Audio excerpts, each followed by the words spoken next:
հետ նայելով դու պետք է իմանաս, դու պետք է հիշես եւ հասկանաս ինչը կարող էիր անել, որ չես արել։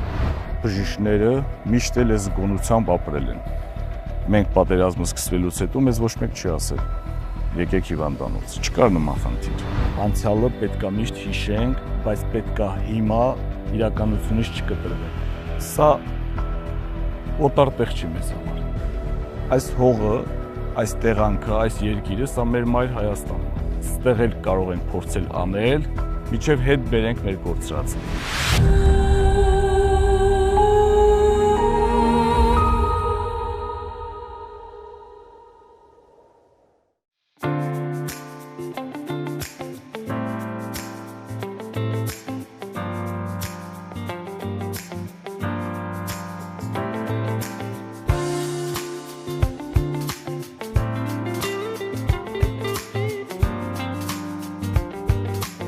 Մարատ դուք ոչ միայն Արցախի հանրային հեռուստատեսության հավատարիմ հետևորդ էիք միշտ, նաև բժիշկ, որ միշտ պատրաստ էր հարցազրույց տալ։ Հաճախ էիք մասնագիտական թեմաներով մեր եթերում լինում։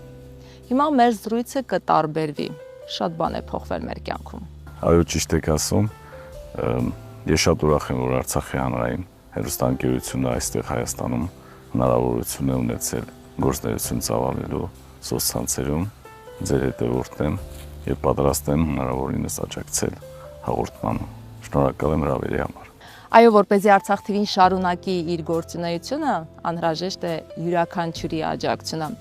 Իդեպ մեր հետևորդներին հիշեցնենք, որ մեզ կարող են աջակցել ինչպես Patreon-ում, Re-Armenia հարթակում, նաև ուղիղ փոխանցումների միջոցով։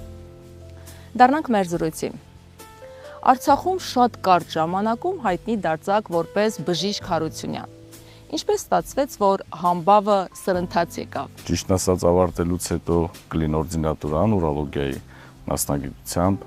գալով Ստեփանակերտ մեկ նպատակ ունեի՝ միայն աշխատել որակի վրա, որակ, ցույց տալ որակ, մաքսիմալ հետևողական եւ ուշադիր հոգատար հիվանդների նկատմամբ գիտեի, որ մարդիկ կարիք ունեն ուղղակի զրուցելու, լսելու, իրենց լսելու եւ այս կանոնները պահելով եւ նաեւ հնարավորություն ունենալով որոշակի գործնական պաշար գիտելիք ձեռք բերել մեր կլինիկայի ժամանակ կարողացա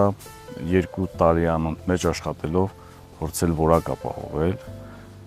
այնուհետև դե փոքր տեղ է մեր Արցախը, գիտեք, եթե մի հատ շրջանից, օրինակ Մարտակերտի կամ Հադրութի 1-2 վիրահատություն է իրանում,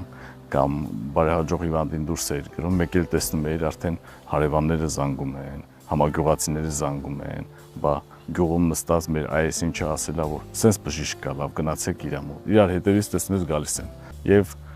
մասնագետների քիչ լինելը նաև բոլորն էլ հայտնի էին, ճանաչված էին, բայց քանակ քիչ էր մասնագետների եւ անընդհատ հետևողական աշխատանքի շնորհիվ հնարավորություն եղավ գործել, զարգացնել գիտելիքները։ Եվ ինչ նշաձողի է ձգտում բժիշկը։ Չկա սահման, որտեղ պետք է կանգնել։ Կա էտապներ, նպատակ, նշաձողը դրված է, հաղթահարեցինք։ Մենք ճիշտն ասած, ես անձամբ երբեք նշաձող չեմ իջացել։ Ես ընդհակառակը միշտ նշաձողը բարձրացրել։ Սա ավելի ճիշտ է եւ մաքսիմալ տեղ կա, ինչքան աշխատես, այնքան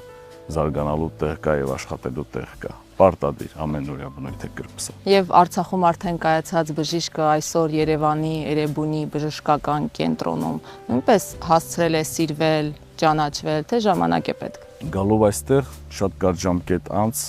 մոտ շաբաթ 10 օր անց ես դեռ մտքերի մեջ էինք, ինչպես բոլորը երևի, մնալ, գնալ, աշխատել, թե ոչ, թե ինչ անել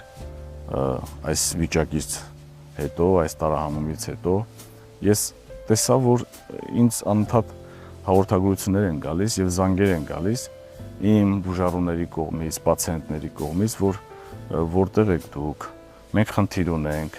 մենք կիսատ թողած խնդիրներ ունենք շատ, վիրահատություն ունենք անելու, կոնսուլտացիայի կարիք ունենք։ Սկզբնական ուղարկեցի այդ հիվանդներին խորհուրդ տալով ընկերներիս մոտ, այստեղ իմ գոլեգաներու, բայց այնուհետև հասկացա, որ ստեղ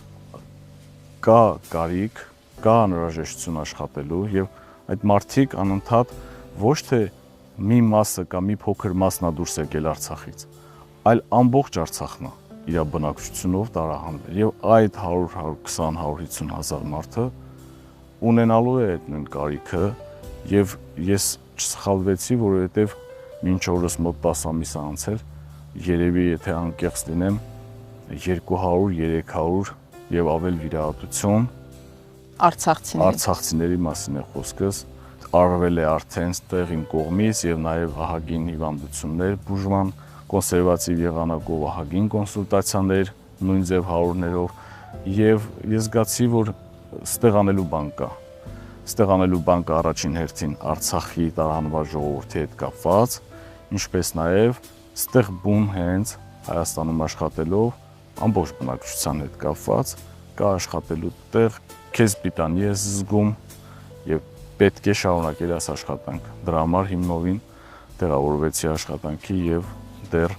որևիցե այլ միտք չունեմ, միայն աշխատել այստեղ եւ օգտակար լինել։ Անսպասելի էր սա ձեզ համար։ Անսպասելին ընտանիքում խոսակցության ժամանակ ասում էի հնարավորություն տվեք ինձ մի քանի ամիսներ, ասենք թե 6 ամիս։ Ես աշխատեմ, հասկանամ ստեղ ինչ է կատարվում, որովհետեւ 170 աստիճանով փոխվել է մոտեցումը։ Այնտեղ բժշկությունը սոցիալական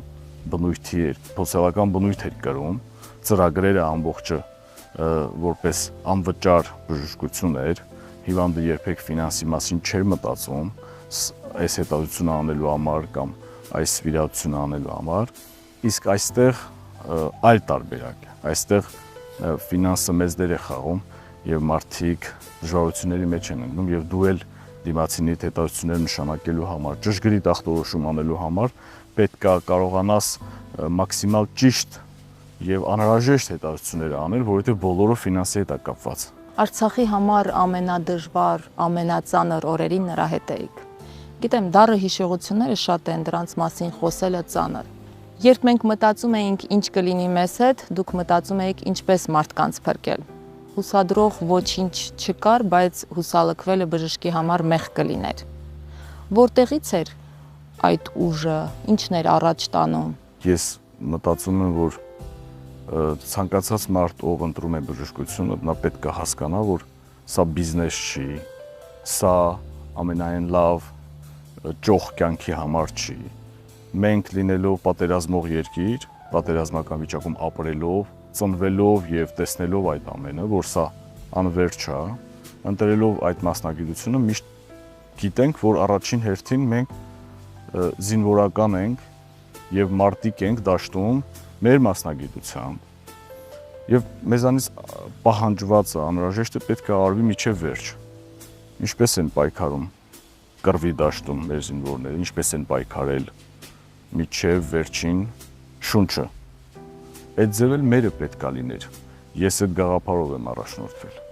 Եվ 44 օրյա պատերազմին, եւ 1 օրյա պատերազմին, եւ այդ արհավիրքի ժամանակ միայն մի միտք կար։ Մի օր սա վերջանալու է, կապ չունի 44 օրատեղում, թե մի ամիս ավել, թե մի տարի ավել, մի օր սա կավարտվի, անվերջ չի կարա լինի։ Հետ նայելով դու պետք է իմանաս, դու պետք է հիշես եւ հասկանաս ինչը կարող էիր անել, որ չես արել։ Տենց բան չպետք է լինի, որ դու մտածես, որ այսա պետք է անել, չես արել, որովհետեւ հոգնած ես եղել կամ սոված ես եղել։ Տենց մի բան չկա, որ քեզ տանջում է, որ չես արել։ Մաքսիմալ պետք է արվեր։ Սա է գաղափարը եւ կարծում եմ Արցախում ապրող արցախցի եւ ոչ միայն արցախցի բժիշկները միշտ էլ այս գոնությամբ ապրել են։ Մենք պատերազմը սկսվելուց հետո մեզ ոչ մեկ չի ասել եկեք հիվանդանոց։ Չկար նման խնդիր։ Մի քանի րոպեներ անց բոլորն են եղել հիվանդանոց, որտեղ դա սուրբ պարտականություն է։ Մենք այդ օրվա համար ենք նաեւ աշխատում, որ այդ օրը գա, մենք լինենք մեր տեղում։ Սեպտեմբերի 25-ի պայթյունից գրեթե րոպեներ անց Facebook-ում հայտարարեցիք, որ բժիշկների եւ բուժքույրերի մեծ կարիք կա։ Ես ճիշտը որ ասեմ, չեմ էլ իմացել, որ այդ իմ գրած հաղորդագրությունը մտավ համացանցի մեջ։ Ես չէի էլ սպասում։ Ուղղակի այդ պահին ես գիտեի, որ բժիշկների մեծ մասը արդեն գաղթի ճանապարհին է, ինչպես նաեւ բուժանձնակազմի միջին պերսոնալը էլի գնացել են, որովհետև շատ քիչ մարդ էր մնացել եւ վիրավորների քանակն էր արդեն այնքան քիչ էր, որ մենք գիտենք, որ մի օրվա պատմությունա ժամերի հարցա մեկ ռեյսով հնարավոր էր մնացած վիրավորներին հանել եւ հանգստություն մենք կատարեցինք մեր արժեվ դրված խնդիրը, այդ ֆոնին արդեն մեծ մասը դուրս էր եկել։ Իսկ պայթունի ծավալը տեսնելով, այդ վիրավոր մարդկանց, այրվածներով մարդկանց, ուղղակի մի հայացք գցելով այդ հոսքը, քանակը տեսնելով ու պատրաստ անձնակազմը, որ ընդունի ու գրեթե չկա տեսնելով, ես ուղղակի մտքումս ծագեց, որ ես այս գրառումը անելով հնարավոր է տան պայմաններում մարդիկ լինեն, որոնք դեռ չեն գնացել, բայց չեն իմանալու, որովհետև ոչ կապ կար նորմալ, ոչ համացանցներ աշխատում եւ ստիպված հենց այդ պահին երկու րոպե մի հատ նախադասություն գրեցի ու անցա վիրավորների, դա ընդհանուր չեմ սպասել տեսնեմ, ստացվեց գնաց թե չէ։ Գրել եմ կոճակը սխմել եմ իմանալով, որ հնարավոր է չստացվի այս հաղորդագրությունը գնա, բայց միտք ունենալով, որ եթե գնա, հնարավոր է մեզ օգնություն լինի։ Մարդու հետ խոսում է այրվածքով, հենց այդ պահին կամ մի ժամ անց ամեն րոպե իր վիճակը վատանում է։ Ի համեմատ այն վիրավորին, որը հրազենային վիրավորում է, բեկորային է եւ այլն, վիրահատությունից հետո օր րոպե լավանում է վիճակը, այս մարդկանցը ճիշտ հակառակն է։ Ինքը լավ է սկզբից, բայց վարկյան, րոպե ինքը վատանում է, որովհետեւ եւ դրսից է այրվածքը, եւ ներսից է։ Եվ այստեղ դուք անզոր եք։ Եվ այստեղ մենք անզոր ենք, այո, ցավոք մենք անզոր ենք։ Ժողովուրդը տեղահանվում էր եւ այն միտքը, որ կորցրել ենք Արցախը, ստիպված ենք հեռանալ, չէր խանգարում ձեր աշխատանքին, թե այդ պահին մտածում եք միայն մարդկանց փրկելու մասին։ Ես իմ ընտանիքում կինս եւ մայրս ու 3 երեխաներս մի հատ հենց պատերազմը սկսվեց ամսի 19-ին, գալով տուն, մյուս օրը ես մեկ խնդիր էի առաջ քաշել, որ միջև վերջին վիրավոր զինվորը կամ սպան մենք չտարահանենք հիվանդանոցից, մենք Ստեփանակերտից դուրս չենք գալու։ Մի նայեք այս հոսքին, մի նայեք այս վիճակին, որ անընդհատ մեծ հոսքով գնում են մարդիկ։ Մի նայեք, մեր խնդիրը սա է, հանգիստ սպասում ենք։ Ես միանշանակ աջակցություն ստացա, եւ կինս եւ մայրս, խնդիր չկա, սպասում ենք։ Ամսի 25-ին եղավ պայթյունը, արդեն մեծ մասը գնացել էին, մերոնք էլ տրամադրված, որ պետք է մենք էլ դուրս գանք, եւ մի օր անց ես նորից եկա երկրորդ անգամ խնդիր առաջացավ։ Ասացի, մենք չենք գնալու այնքան ժամանակ, մինչև վերջին այրվածքով վիրավորին չտարահանենք, չտեղափոխենք եւ ընդհանրապես վիրավոր չունենանք։ Նորից ստացա աջակցություն, վստահ էի դրանում եւ մայրս, կինս, երեխաներս հանգիստ, չնայած մեր թաղամասում մարդ չկար, մեր շենքում մարդ չկար արդեն շուտվանից, ասին խնդիր չկա, սպասում ենք, բայց վախում ենք։ Ասում եմ, վախում եք, ոչինչ։ Ներսից դուռը փակեք, մի հատ տապոր ունեի, կացի փայտ կտրելու համար ենք վերցրել, պատրաստվում ենք ձմեռվա։ Ասացի, ես դրեք, մի բան եղած ժամանակ օգտագործեք, դե կապ չկար, որպեսզի ասեմ։ Չնայած մենք զենքել ունեինք, բայց այդ զենքը օգտագործելու հնարավորություն չկար, ես էլ տունը չէի։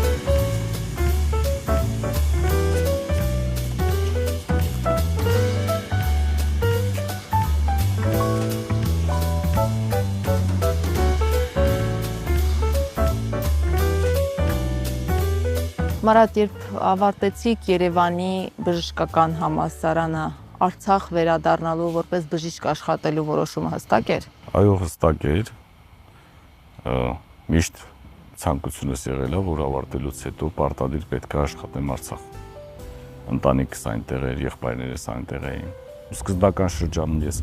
ռազմաբժշկականը ավարտեցի, ռազմաբժշկական ֆակուլտետը բժշկական համալսարանի, ինտերնատուրան եւս, այնուհետև ծառայության անցա մեր պաշտպանական շրջաններում որպես բժիշկ, զինվորական բժիշկ, սպա։ 5 տարի այնտեղ աշխատեցի տարբեր պաշտպանական շրջաններում, բժիշկ, բուժկետի պետ, բուժծառայության պետ, այնուհետև զորացրվեցի զինված ուժերից եւ քաղաքացիական մասնագիտությունս որպես ուրոլոգիա հնարավորություն ունեցա էլի շարունակել մեր մայրբուհի պետական բժշկական համալսարանի կլինօրդինատուրայում 3 տարի ուրոլոգիա նեղմասնագիտությամբ։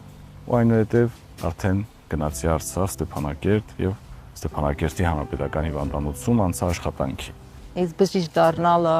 մարդկային կյանքեր փրկել է մանկության երազանքեր։ Ճիշտն ասած ոչ, ուղղակի արդեն հասուն տարիքում, երբ որ ընտրության հարց էր լինում, որ պետքա մասնագիտություններ ընտրեինք, մտածեինք, ինձ ոչինչ չէր հետաքրքրում։ Իրականում ոչինչ չէր հետաքրքրում, ոչ իրավաբանությունը, ոչ ֆինանսները, ոչ գծագրություն եւ այլն, չնայած հնարավորինս տիրապետում էի, բայց ինձ ավելի հետաքրքիր մասնագիտություններ ինձ հետաքրքրում, որը իմ կարծիքով բժշկությունն էր։ Բժշկությունները ամեն օր թարմացվում են, մեծ հնարավորություններ, կարող ես տարբեր ձևի աշխատանքներ կատարել, նաև այն, որ ծնողներս մեծ ցանկություն ունեին իրենց ընտանիքում բժիշկ ունենալ եւ մեր գերդաստանում որ բժիշկ չկա կամ շատ քիչ են, մեկից սկսվի էլի այդ բժշկությունը։ Դա ես էի եւ չեմ փոշմանում երբեք երկրորդ ընտրության հնարավորություն ունենայի, 10-րդ ընտրության հնարավորություն էլի կընտրեի բժշկություն, բայց պարտադիր ուրոլոգիա, որ ես շատ սիրում եմ այդ մասնագիտությունը։ Ասում եմ բժշկությունը կյանքի մի փուլում դադարում է աշխատանք լինելուց եւ վերածվում է ապրելակերպի։ Հիմա ինչ փուլում եք։ Ես էլ չեմ հասկանում, որ փուլում եմ, որովհետեւ աշխատանքը իրականում ծանրաբեռնված է։ Այստեղ արդեն Հայաստանի Հանրապետությունում աշխատելով այս մեծ հիվանդանոցում ճիշտ է սովորենք աշխատանքին, բայց ավելի բարդ դեպքերը եւ քանակը հիվանդների, անընդհատ հետապահությունները մեծ էներգիա են տանում քեզանից։ Ես իմ հնարավոր է հետագայում ճիշտ է ապրում ենք, կինս էլ է բժշկուհի, մեր համար հեշտ է այդ առումով, որովհետեւ շատ հարցեր կա իրար հետ քննարկում ենք։ Անմիջապես փոխկապակցված է իմ մասնագիտությունը, ինքն էլ ռադիոլոգ է, իր մասնագիտությունը, մեր զրույցները հեշտ է ստացվում, քննարկում ենք հիվանդի, մեկ բան եմ ասում, ինքն էլ ասում է, բա այս մեկը կարելի է անել, ասում եմ մասնագիտական հարցերին վիճում եք հաճախ։ Մասնագիտական ավելի շատ չենք վիճում, բայց քննարկումներ շատ ենք ունենում, տարբեր հիվանդների հետ կապված, նամանավանդ բարդ հիվանդների հետ կապված, որովհետև իր մասնագիտությունը համարվում է իմ աչքերը։ Ռադիոլոգիան, որը հնարավորություն է տես ախտորոշել հիվանդություններ, սենց շատ է լինում, ավելի հիմիկանից։ Մրցակցություն լինում է ձեր ինչ։ Մեկ հարցեր է լինում, որ տեղը շատ նեղվում է այդ հարցով, ախտորոշման հետ կապված, հիվանդներ են լինում, որ խորհուրդ եմ տալիս պարտադիր ինքը նայի, որ հստակ եզրակացություն ունենան, վստահ լինեն, որ այո, ասենք թե այս քարը գտնվում է, ասենք այս հատվածում եւ այս չափի է։ Ու կարողանա որոշում կայացնենք ինչ պետք է անենք։ Լինում է նաև որ վիճում ենք։ Բայց բժշկությունը շատ հետաքրքիր է եւ բժշկությունը ուղղակի կյանք է, որը մեր ապրում է։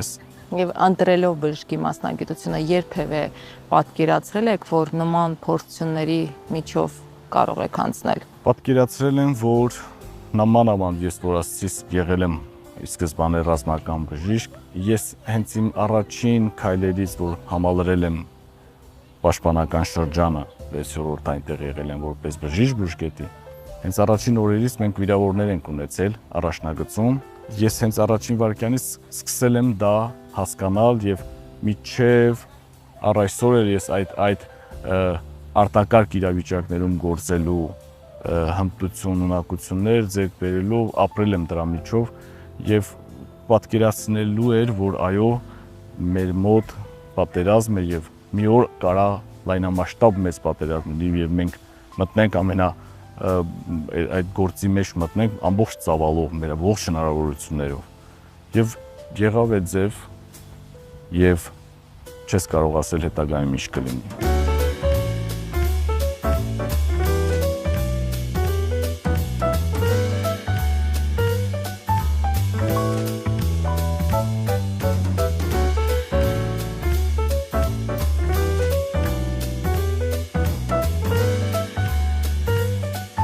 Մարատ, Արցախից տեղահանված բժիշկներից, մանկավարժներից հաճախ ենք լսում, որ այստեղ աշխատավարձը շատ քիչ է։ Առողջապահության համակարգը լրիվ այլ կերպ է գործում։ Դուք ինչ կասեք։ Այո, հիմնական խնդիրը դա է, որ աշխատավարձը ցածր է եւ մարդիկ չեն կարողանում տեղավորվել աշխատանքի, հիմնականում շրջաններում է հնարավոր։ Այս խնդիրը միշտ կա, ստեղ ինչ եկել ենք այս 10 ամսվա մեջ, համեմատած Արցախում գործող կանոններին է քիչ, իրականում բժշկությունը, որը ունեցել է սոցիալական բնույթ է կրել Արցախում, այնտեղ սահմանված աշխատավարձ է եղել։ Այդ աշխատավարձն էլ շատ մեծ չի եղել, տարիների ընթացքում քիչ շատացել է եւ ստեղ գալով, ստեղ ցանկացած տեղ որ փորձում ես աշխատանքի ընդունվես, պայմանագրային հիմունքներով ես ընդունում եւ տոկոսադրույթ է գործում, որտեղ հիմնականում սա մասնավոր կլինիկաներ են, մեծ հիվանդանոցները եւ աշխատանքի ծավալի քանակի հետ կապված է, էլի։ Այսինքն եթե հիվանդ ունես, ուրեմն մեր բարբարով ասած աշխատանքի գորա վերացմունք։ Պետք է շատ աշխատես, հնարավոր է նաեւ հնարավորություններ լինեն ավելի մեծ։ Մարատ, այսօր փոխվել են բոլորիս երազանքներն ու նպատակները։ Սովորաբար մտածում էինք սեփական հողում ծառ տնկել, տուն կառուցել։ Հիմա արմատներից կտրված, վտարված ենք մեր հայրենիքից։ Հիմա ինչպես ապրել։ Անցյալը պետք է միշտ հիշենք, բայց պետք է հիմա իրականությունից չկտրվենք։ Սա է իրականություն։ Ինչքան մենք մնանք անցյալում, այնքան հետ ենք գնալու եւ այնքան մենք ինքներս պարփակվելու ենք եւ չենք կարողանալու գործենք, առաջ գնանք։ Սա օտար տեղ չի մեզ համար։ Այս հողը, այս տեղանքը, այս երկիրը, սա մեր մայր Հայաստանն է։ Սա մեր հայության կենտրոնն է, համայն հայության կենտրոնն է, մեր հայրենիքն։ Մենք մեր հայրենիքում ենք ապրում։ Մենք մեր հայրենիքի մի մասը դրախտային, որը որ մեզ շատ ավելի հոգեհարազատ էր, որովհետև ծնվել ենք, ապրել ենք, ամեն ինչ կապված է նրա հետ, այս պահին չկա, բայց մեր հայրենիքը հիմնական, որը որ այս մեծ կտորն է, սա կա, հարկ Աստծո սա կա, եւ պետք է սա պահել։ Պետք է մենք մեր բոլոր ուժերը ներդնենք, այս եղածը պահենք, որովհետև սա էլ է վտանգված, սա էլ է շրջապատված թշնամիներով, այդ նույն ձեր ասածը ստեղ էլ կարող ենք փորձել անել, միջև հետ բերենք մեր կորցրած։ Անցյալի հուշերը մեզ պետք է ջերմացնեն, լավ հուշեր, ինչ կապված Արցախի հետ, սա լավ է։ Բայց գործելու հետ կապված, զարգանալու, առաջ գնալու հետ կապված պետք է կարողանանք մեզ վերագտնենք այստեղ եւ նոր նպատակներ դնենք մեր առաջ, ասած ձեզ նոր նշաձողեր, ոչ թե ցածր, այլ միշտ բարձր։